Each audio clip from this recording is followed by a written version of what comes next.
that we can and we will never do. We have our own struggle, which we are conducting.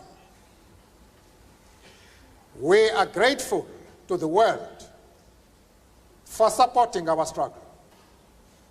But nevertheless, we are an independent organization with its own policy. And the attitude of every country towards, our attitude towards any country is determined by the attitude of that country to our struggle.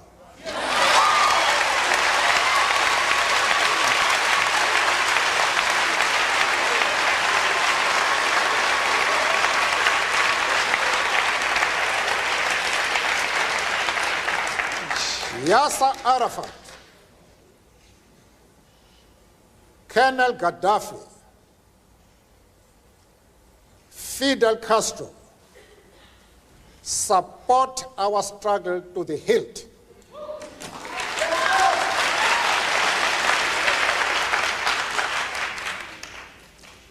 There is no reason whatsoever why we should have any hesitation about hailing their commitment to human rights as they are being demanded in South Africa.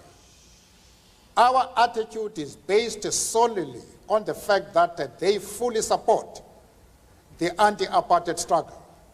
They do not support it only in rhetoric. They are placing resources at our disposal for us to win the struggle.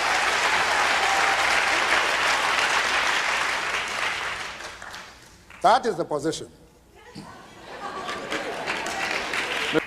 Having said that, I think I would be dishonest if I did not express profound disappointment with the answer that Mr. Mandela gave to the previous question, because it suggests a certain degree of amorality.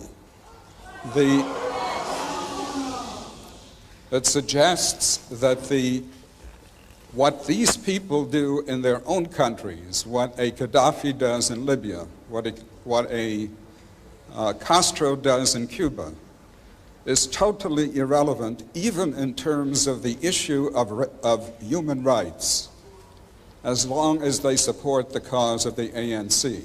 I hope that is not what Mr. Mandela meant, and I would hope that he would clarify that issue further. Mr. Mandela. And at the same time, want me to be involved in the internal affairs of Libya and Cuba. I refuse to do that. As far as Yasser Arafat is concerned, I explained to Mr. Sigmund that we identify with the PLO because just like ourselves, they are fighting for the right of self-determination.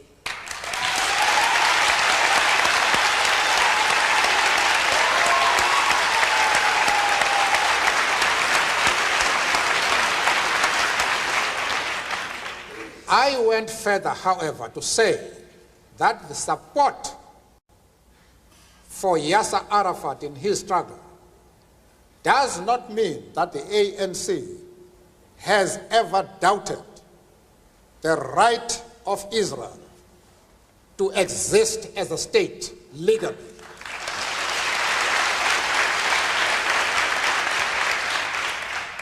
We have stood quite openly and firmly for the right of that state to exist within secured borders.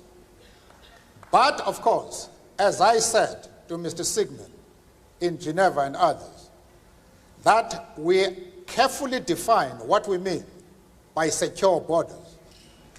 We do not mean that Israel has the right to retain the territories they conquered from the Arab world, like the Gaza Strip, the Golan Heights, and the West Bank.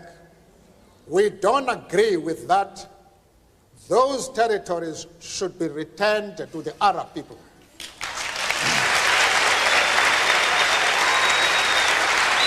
Mr. Mandela. I also explained to Mr. Sigmund and company that in our organization we have Jews. In fact, Mr. Gaddafi did not allow us to open our offices in Libya precisely because we had the courage to say to him, we work with the Jews in our organization. And he didn't allow us to open an office until February this year, when he had to accept us as we are. We are not prepared to be swayed by anybody. We have an independent policy which we accept no matter with whom we discuss. The Jewish leader have any doubts about our stand, I am prepared to address them and to allay their concern, because they are a very important community both in South Africa and, of course, in the States. And I'm prepared to iron out any differences that might exist, but they must know what our stand is. Arafat is a comrade in arms, and we treat him as such. And as I have said, we have many Jews, members of the Jewish community in our struggle, and they have occupied very top positions.